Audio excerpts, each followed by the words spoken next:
Hello, and welcome to Season 5 of Lightwork Presents Everything is Connected.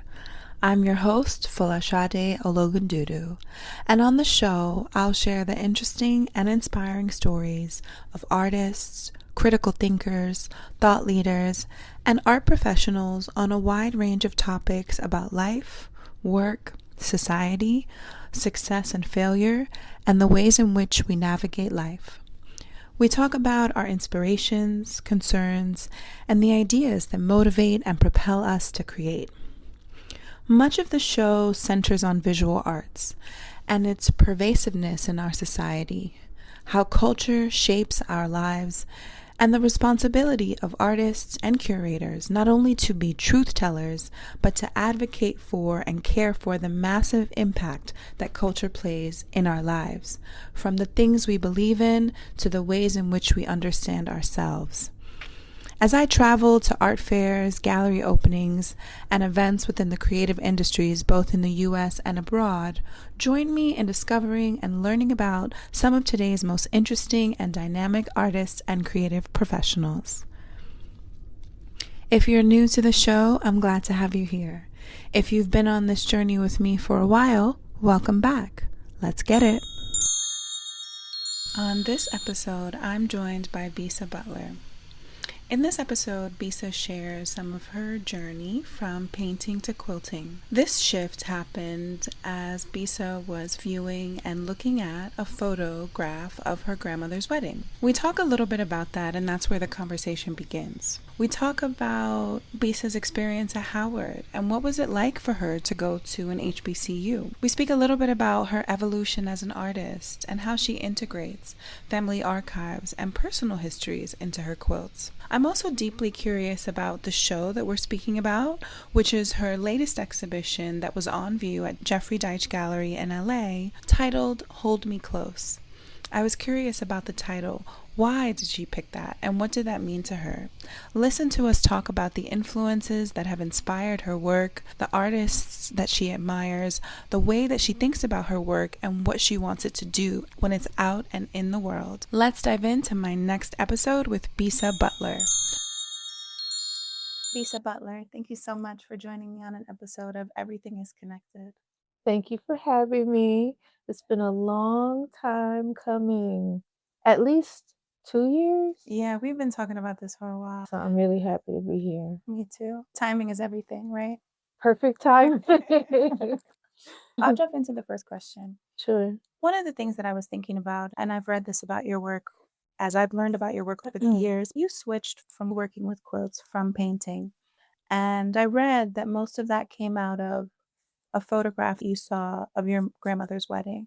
Is this one photograph? Is that information correct? Or is there a bit more to how you made that pivot while you were It really was that I was a painting major at Howard, and then I decided to get my graduate degree to teach art. And I went to Montclair State, which is a regular state school in New Jersey, but at Montclair State, all art degrees required in the foundation courses that you take fibers and jewelry making. So thank goodness for that, because I was done with all my studio courses. Art education is just philosophy, theory, no practical teaching. Right. So you're in for a rude awakening when you get in that classroom. But thank God I had to take fibers and jewelry making. And I found myself back in the studio environment after I had been out of that. And I actually thought at that time that art was not for me anymore, because I had 2 little girls. My youngest was only 2. My oldest daughter was 5. I thought, I'm not going off to Paris, and I'm not going to paint by the rivers. All of the things that I thought an artist was or could be did not suit my lifestyle. With that fibers class, one of the assignments was to make a quilt. We had to make felting, we had to crochet, we had to knit. I'm using all these materials that I never had access to. I don't come from a family tradition of quilters. My father's from Africa, from Ghana. My mother's from New Orleans, but was raised in Morocco, and her father was a diplomat. I'm not typically Southern.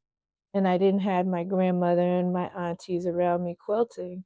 But I'm in this classroom where most of my classmates are young women. The professors in the fibers department at Montclair State were mostly feminist women who were a bit older than me and worked in the craft circuit. No women of color whatsoever, which is very evident and prevalent in the United States craft circuit, unless you say Black crafts. Right. There's a big color line, as you and I know. I would say a glass ceiling, but it's more like a wall in between the races in this country in every aspect.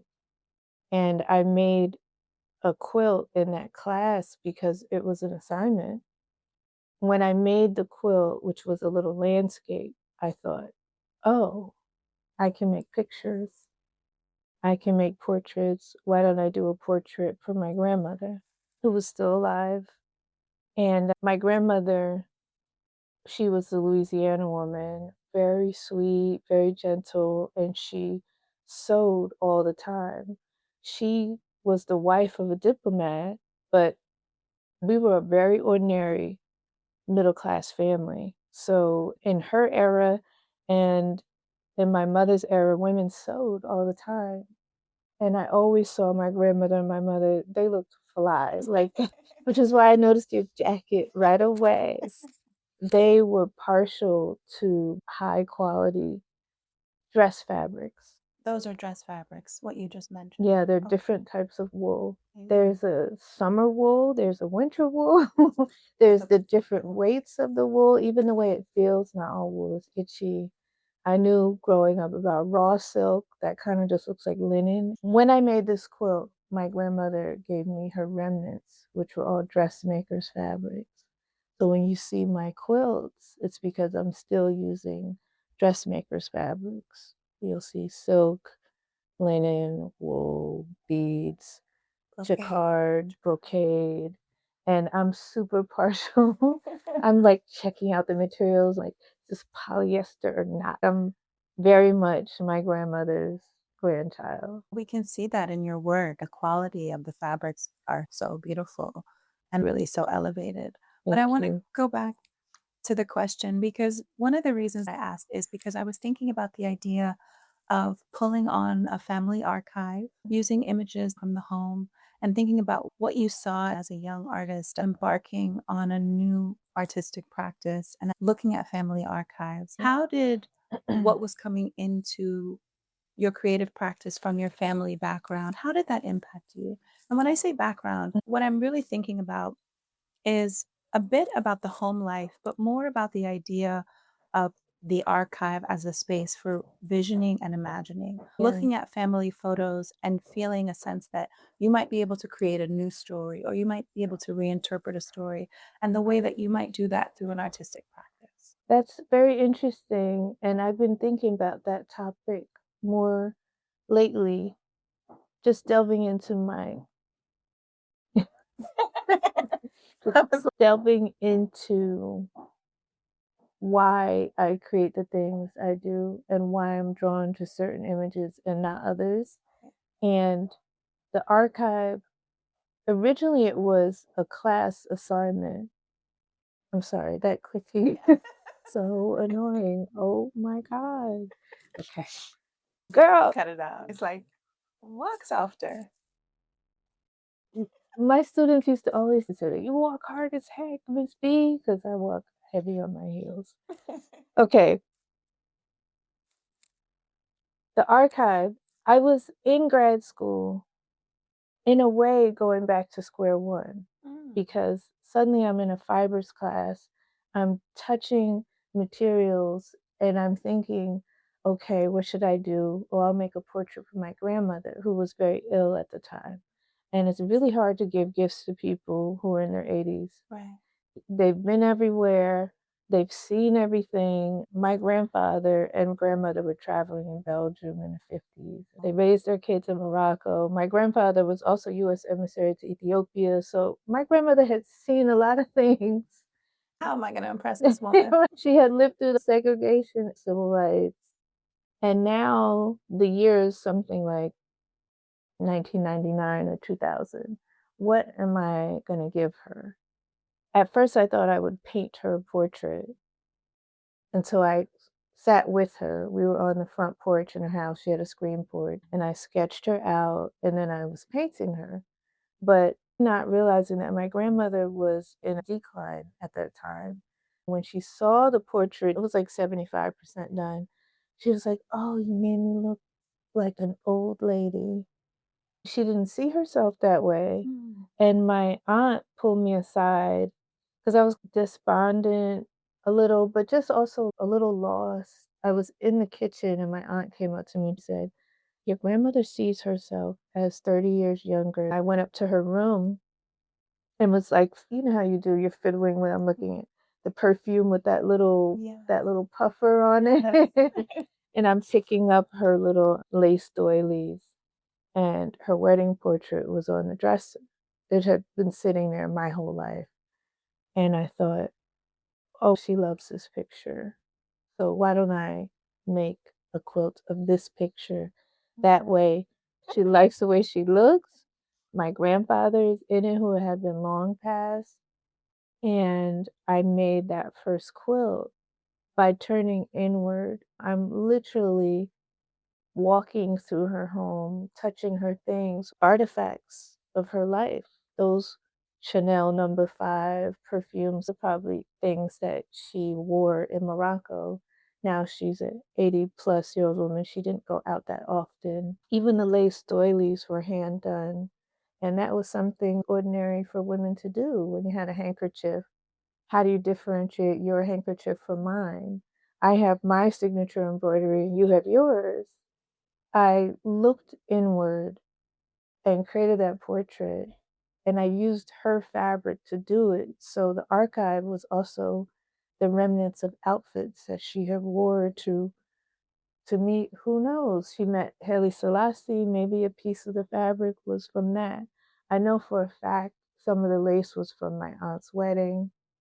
My grandmother was a Depression era woman, so they saved everything.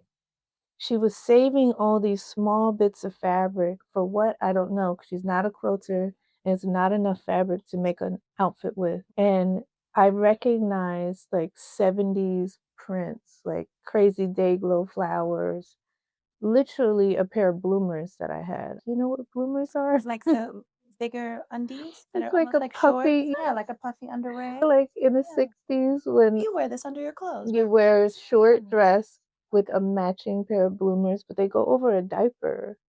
And I remembered that fabric from when I was diaper age. So the quilt of my grandmother and my grandfather was made up from bits of her life, from their travels in Africa, from their life living in Morocco. And then through the 70s, there were tie-dyes that my mother had done. And that first portrait became the blueprint for the rest of my life, because I was curious about all the stories I had heard of my mother's life growing up. What was it like to hang out with the Princess of Morocco? You had a crush on his name was Moulay Hassan. Moulay is Prince Hassan. What was that like? I grew up in New Jersey. I was born in New Jersey. I was raised in New Jersey. And everything that I had heard was just in story. And my grandmother's photos had all those keys. What was life like in New Orleans in the 1930s? What were the things that people used to wear? What did her mother cook? What did she sound like? My grandmother had been talking to me my whole life about her life. And then I found a vehicle and materials to finally delve into that more deeply. And I'm still doing that to this day. Even though the archival photos that I find are not my own, I'm unconsciously drawn to images that remind me of photos that exist in my grandmother's photo album now. Love that. Beautiful. Thank I didn't think that's where you would take us in terms of bringing it into your current work. But that's a good segue because I wanted to talk about your show that closed recently at Jeffrey Deitch, your first solo LA show or LA exhibition with Deitch, Hold Me Close. Yeah. Can you share a little bit about why that title and the significance of that for you? Definitely. Hold Me Close. It's interesting because you asked me about that portrait of my grandparents, and the images in the show remind me of that photo. What I loved initially about that photo of my grandmother and grandfather was that it was taken before they left New Orleans. She was a student at Xavier, and I think he was a student teacher. They went on to have 10 children. My mom was one of 10. And I love seeing the light in their eyes before all that. The romance is on, the bubble is intact. And that romantic period has always drawn me in. I've always had that image to look at. Are you a romantic? Definitely. I read the trashiest romance novels known to man. The Outlander, all that nonsense is like the one where you're grinning the whole time that you're reading it. You're like, oof. And if anybody reads over my shoulder, I'm so embarrassed. I'm like, it's not philosophy. It's Danielle Steele. Leave me to my book. I am definitely a romantic and I'm a dreamer. I love science fiction. I love anything. I like to read books that take me away from real life. Real life is enough. Right. And what was I saying? I'm so We sorry. were talking about Hold Me Close. Hold Me Close. The images in the show that reminded you of that feeling of seeing your grandparents. Yeah. The wedding photo. That sweetness. But it's also a reaction to my own stress levels as things have gotten harder to be a Black American woman. I'm a Black American woman, but I'm also a first generation child of an immigrant woman. It's complex. There's culture wars, diasporic wars. It's like we should not be fighting with each other. This actually was a topic of conversation over Thanksgiving dinner with a cousin who was disregarding my African side. When it's part of you. It's absolutely like I'm neither nor. I am a child of Ghana and I am a child of the United States and of chattel slavery. So both these things are impactful. It's so crazy that you're bringing that up, and I really appreciate, again, that it's just taking us here. My father is Nigerian, passed away last year. Oh, I'm so sorry. It's okay. Thank you. And then on my mother's side, African American, and we have other European roots. The idea that you have to choose is outrageous. And anyone that would even attempt to make one feel the need to choose is also indicative of such a small-minded way of looking at life. And it's nice to be able to be in dialogue when you have different points of view. But maybe at the end of that conversation, you and someone else have learned something more about each other. I think it's eye-opening when Black people, talk to people like us because they realize all that preconceived difference is actually a big lie. There's no difference whatsoever. Our struggle is the same struggle. We're thought of and treated the exact same way. And the liberation of one will not come without the other. It's like trying to free your right hand and not your left. The Hold Me Close was my reaction to feeling terrified all the time and me wanting to escape to a better consciousness and put my own mind in what makes me happy. Being around family makes me happy. Being near people who care about me. Getting a hug, somebody to hold your hand and tell you everything is going to be okay. Each image that I chose for the exhibition are people who are leaning on each other, hugging each other, holding each other. Sometimes they're physically, or sometimes they are just interacting with each other in an intimate environment. One of the images is of a pregnant woman taken from a photo by Dana Lichtenberg in the early 90s. It was a young pregnant woman, and she is holding her baby in her body. And I remember my grandmother again telling me, when you're pregnant, that's the safest time for your child because they're always with you. Wow. So, I'm sure that's something you could never forget. yeah. I want to move along a little and talk a little bit about you are a Howard alumni. Yes.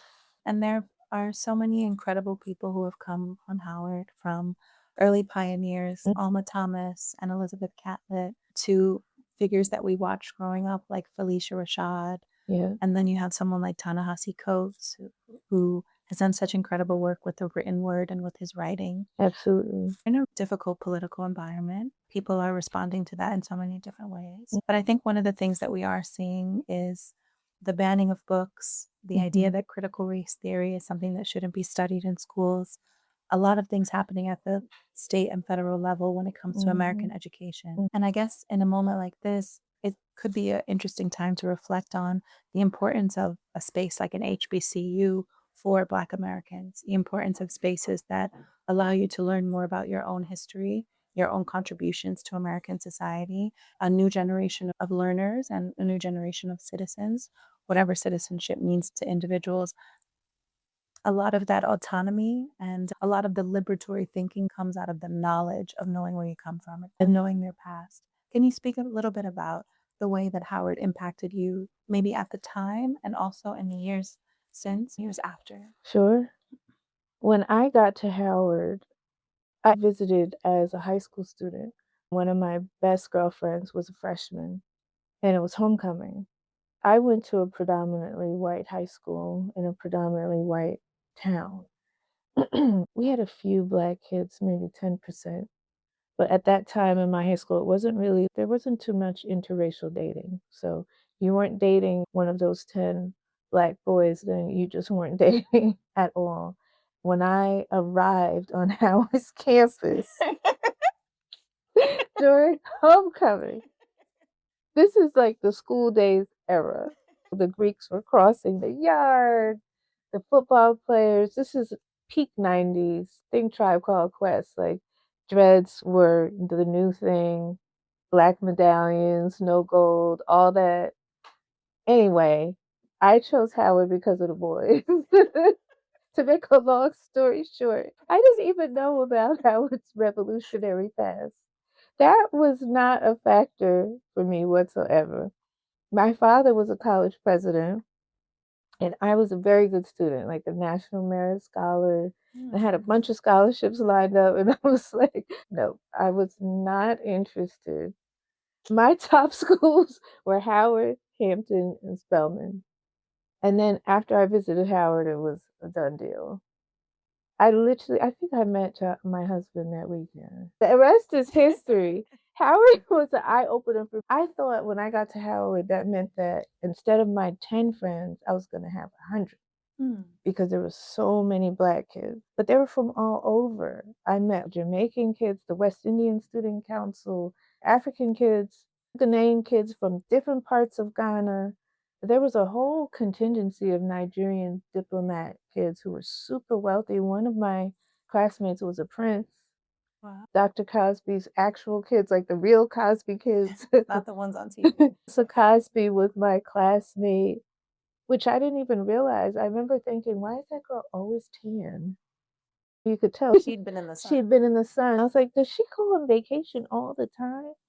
But it was a very exciting melting pot of diasporic people of color. Dick Gregory's son was in our classes. Amiri Baraka's son sons are still really close family friends. So I'm going to school with children of revolutionaries and poets and actors and directors. And then I started to get it. And also because our professors were very heavy-handed in a good way with letting us know exactly whose shoulders we stood on. Because my professors in the art department were some of the founders of AfriCobra. and the African Coalition of Bad and Relevant Artists. They were revolutionary artists in their own right. And then their professors, who some were still living at the time, would have been like Jacob Lawrence. Wow. Elizabeth Catlett came up to the school. Ernie Barnes came. Sam Gilliam came. My professors were literally like Elaine Locke and the founders of Negritude. And this was a whole eye opener for me. My parents were not active Black revolutionaries in that way. My father, being a Ghanaian immigrant, came here to this country in 1961 after Ghana was liberated. So he's coming here as a young man with all the fervor of an African man who knows exactly who he is and what he deserves. But he didn't necessarily understand that his children would be completely indoctrinated in the opposite direction without constant, vigilant anti-brainwashing measures. My mother did understand that as a Black American woman, but it still didn't really open our eyes until I got to Howard. When I was sitting in class and I'd sign out books, I'd see Donny Hathaway had signed out that book before me. It made me realize every day how many people had sacrificed for me to be there. And then being in DC at that time, this is DC before gentrification. When it's really the chocolate city. It was a chocolate city, but it was also the post riots bombed out city in the Black neighborhoods. The original Black Broadway district in DC was just a derelicted, crack ravaged slum. The Howard that my husband's parents walked through in the 60s, the neighborhoods around it were not the same neighborhoods that we walked through in the 90s. And this is the end of the crack era. Homelessness was really rampant. So you couldn't walk to school without stepping over or around a Black person who was in dire need. And I think that even more drummed it home to all of us on campus. You're in this safe bubble on campus, but all you have to do is cross the street to the McDonald's, and somebody who looks just like you is hungry and suffering from addiction. And that really set in place my thoughts for the rest of my life. We had assignments, though. It wasn't just you're going to get it through osmosis. It was like you are going to read up, go to the research department and read up on the Black Panthers and figure out why were the Black Panthers and what did that mean. And that changed me for the better. It changed me and gave me insight as to why is it important to care about the community? Why is it important that I have a diasporic consciousness? How are we in America connected to our African and West Indian brothers and sisters? Being there challenged our ideas of what is the ideal economic system. Is capitalism for us? And are there other ways that we could live and exist? There's a lot there. We could go in a few different directions, but I'm not sure where I want to go now. Maybe I can go with what I have here. From some of the things that I've read, you came to the arts really early in life. I read that at age 4, competed in a preschool competition. Yes, I did. And you won? I did. So you had some artistic inclinations very early on. Do you remember what you submitted? Oh, that's a good question. I have no idea. I have no idea what I submitted, but I remember I thought I was everything. Like nobody can tell you anything. It was really good. Yes, I remember winning. I remember expecting to win. I remember that I did win, but I have no idea what that was. Do you feel, as you reflect now on the earlier parts of your life, do you feel like you always identified with being an artist? Was there a time in your life when you thought you'd do something else? No, I always thought I would be an artist, but I was definitely the quintessential little black child of the 70s. What does that mean? Because I'm a child of the 80s. Oh, the So it's 80s, different. right. Those 10 years makes a difference. It does. For instance, my school was called the Children of the Rainbow, and it was just a Victorian house that didn't have grades. It had ages from 2 to 12 and classrooms that had designations, like it's a math class, an English class, art. We would have a circle in the morning, and it's the 70s, so everybody's wearing jeans and bell bottoms. I remember it was perfectly acceptable for me to ask my teacher, Chuck, "Did you take a shower today?" And he would like laugh and be like, "I tried, but somebody was in there," because he lived in a commune situation. Okay. It was just a cute question of the day.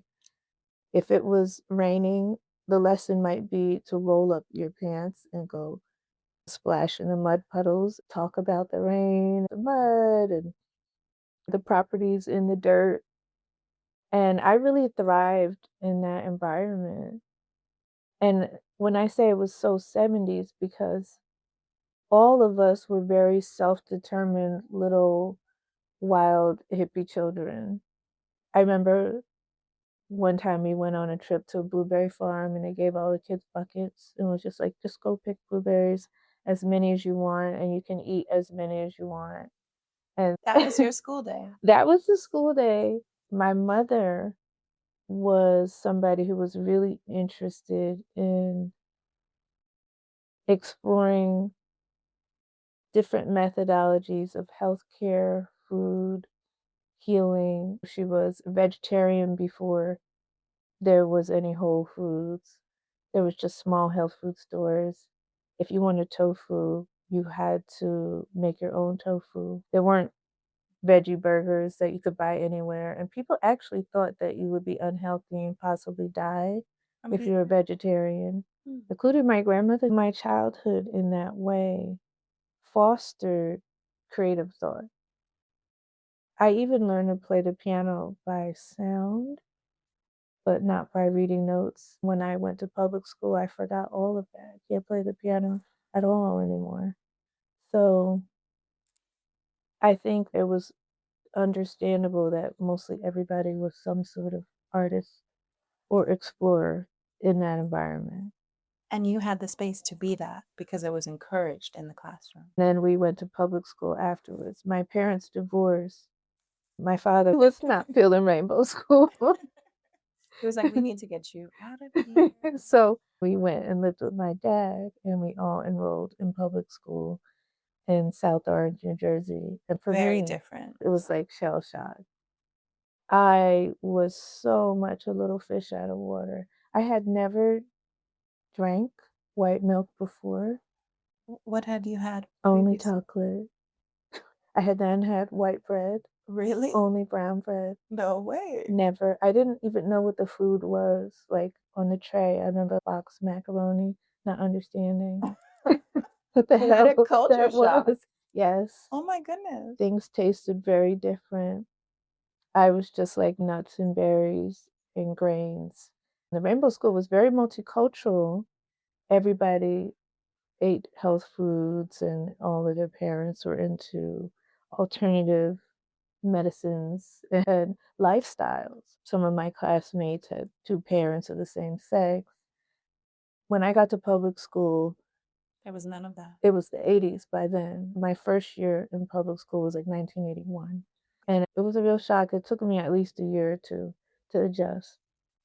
Next question. I want to talk a little bit about your choice of skin color in terms of how you render your figures. So, generally, it's fair to say that you exclusively depict people of color. You're not Yes. depicting anyone who's not Black in your works. And so, then I think the choice to use very bright and vivid colors and actually stay away from browns or blacks is a very interesting aesthetic choice. Can you speak a little bit about why you've chosen to render brown skin and brown skinned people in the way that you do?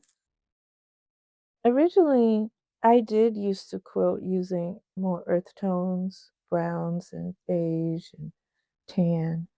And what made me change? Actually, I decided to try to be more painterly. I think when I first started quilting, I was trying to be a little more closer to real life.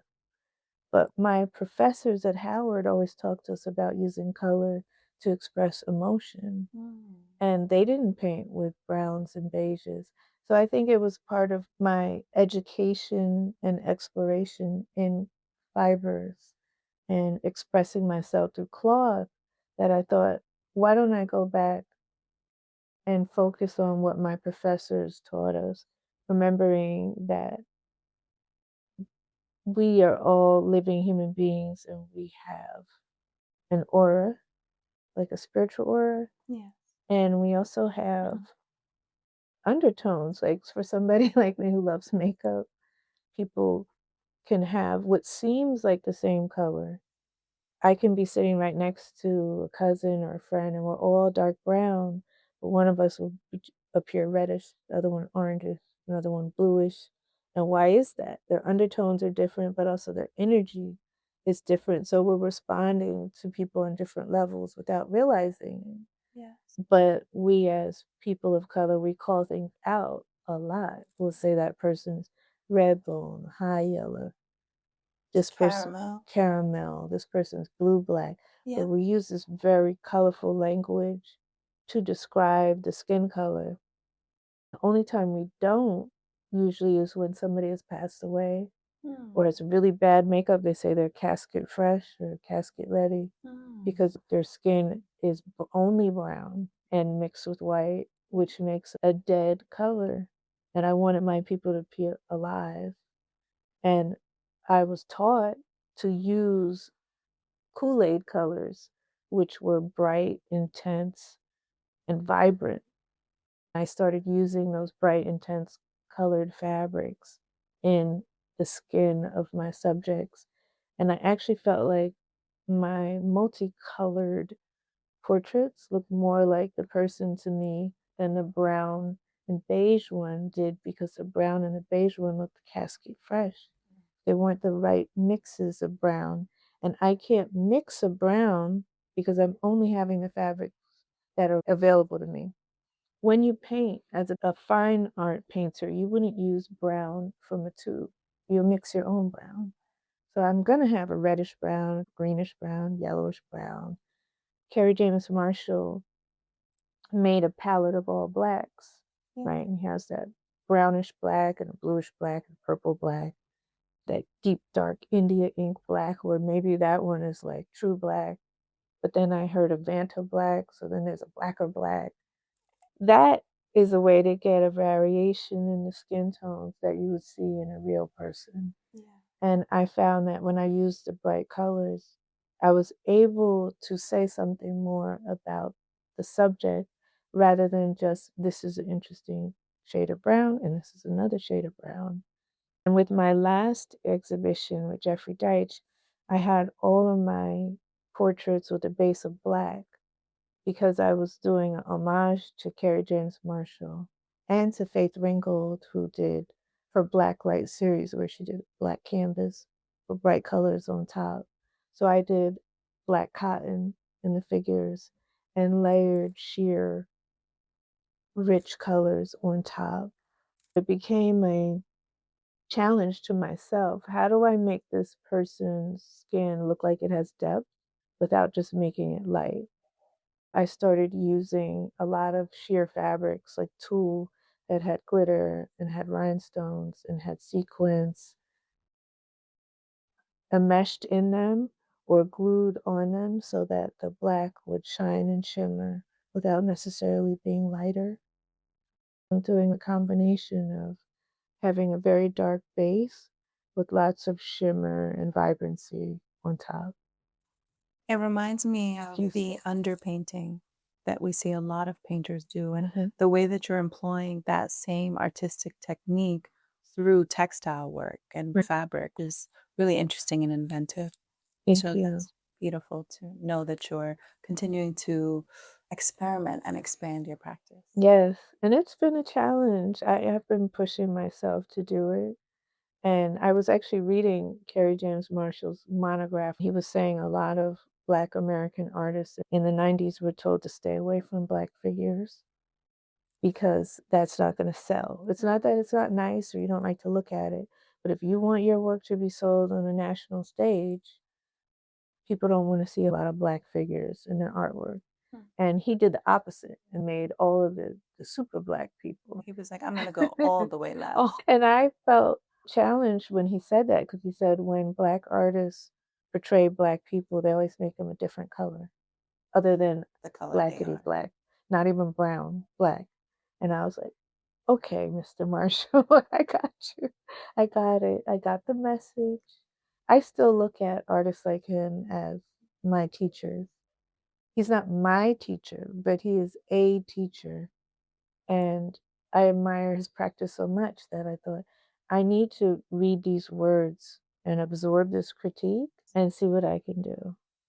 Final question before we wrap. I want to tie everything together with a nice bow. There was something that you said earlier when we talked about Howard, and you mentioned towards the end of your response, you talked about the Black Panther Party. And I thought about the political nature of representation, the kinds of ideologies that can come out of a school like Howard, where you're in this very generative environment with other people of color thinking about the same kind of ideas. And then I'm thinking about the scale and the size of your work, the idea that some of your works are really monumental. And so, what does it mean when you go bigger and bigger in scale and are potentially having a somewhat of a political conversation with the work with regards to representations, representing Black figures, representing the Black body? You also spoke about romance, and the title of the show, Hold Me Close. And some of your responses made me think about love, and that is probably very much a centerpiece of your work, whether you said it in this conversation. That's definitely what I'm picking up on. And so the final question is thinking about all of these things that I've just mentioned. How are you thinking about what your work does, or what's its function, or what's its purpose? If you're thinking about it in that way, it is intended to do a thing. What is the thing that you want your work to be? What I would want my work to do and what I'm still doing is I'm very much a person who's a daughter or a learner, a granddaughter. And I was told that, and that was from Jeff Donaldson himself, that Black art should heal, and that when Black people look at work, they should feel uplifted, they should be educated, they should see themselves, and they should be reminded of their past history and be reminded of their future glory and future prosperity. So I'm still actually just listening to what my professor said to do in my work. It was so heavily ingrained in those days that when I create artwork, I am thinking along those lines. I also spent 15 years as a high school teacher, and I worked in an urban school district for 10 years and then 5 years in a suburban district. And I was only with teenagers. Teenagers can be very challenging at times. But I remember thinking, no matter what happens on this day, I can't do any harm to this child. No matter what kind of fresh thing comes out their mouth, because this is a child and they need to learn a lesson. And I've got to figure out a way to teach that lesson, even if the lesson is be respectful to other people, listen when other people talk, and for my students to believe that I cared about them and wanted to see them succeed in whatever it was that they were interested in. I'm still doing that, even though the audiences, they're not my students, but I do think about that I should do no harm to anybody who looks at my artwork. You don't have to be Black to look at it or to like it, but nobody should feel reduced by seeing it. I'll try to portray people with dignity and respect. I'm thinking about the subjects like they're my family. And they are my family, especially being a descendant of people torn away from their family and scattered across the earth. If we call each other brother and sister, it's real because we could be brother and sister in a sense. And so I want people to be able to look at my work and see a whole human being, somebody who is self-actualized and is being treated with care. And so I hope that they see the work and they see themselves and they understand me for what I'm trying to say. The monumental scale, I don't know if I thought about the monumental scale until it was done, but I did think was I found this dusty photo, quotes dusty in an archive, either in a database.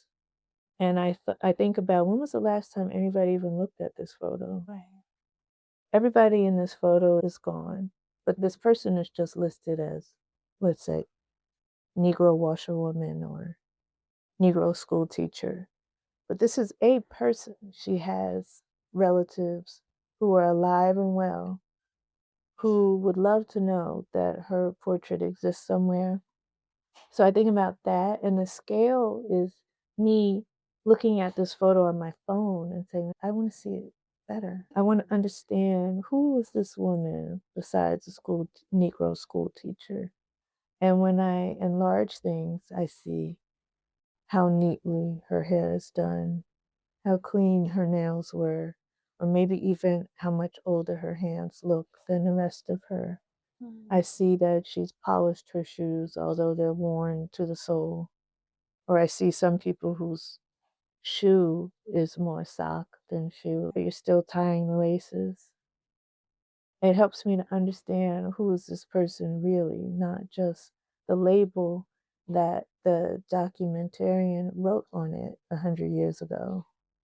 And if I can portray them with dignity, I feel like I'm giving them the respect that they should have.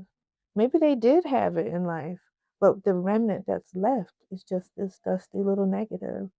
Some of the archives that I find, they're not even printed photos. It'll say at the bottom of National Archives, it'll say on glass plate, not printed. So that means that the sitter never saw that image. There's no way these photographers drove around with glass plates to show them to people on plantations. I remember that day 5 years ago when I took your picture in the field. Right. Here it is. So they didn't see it, neither did their family see it.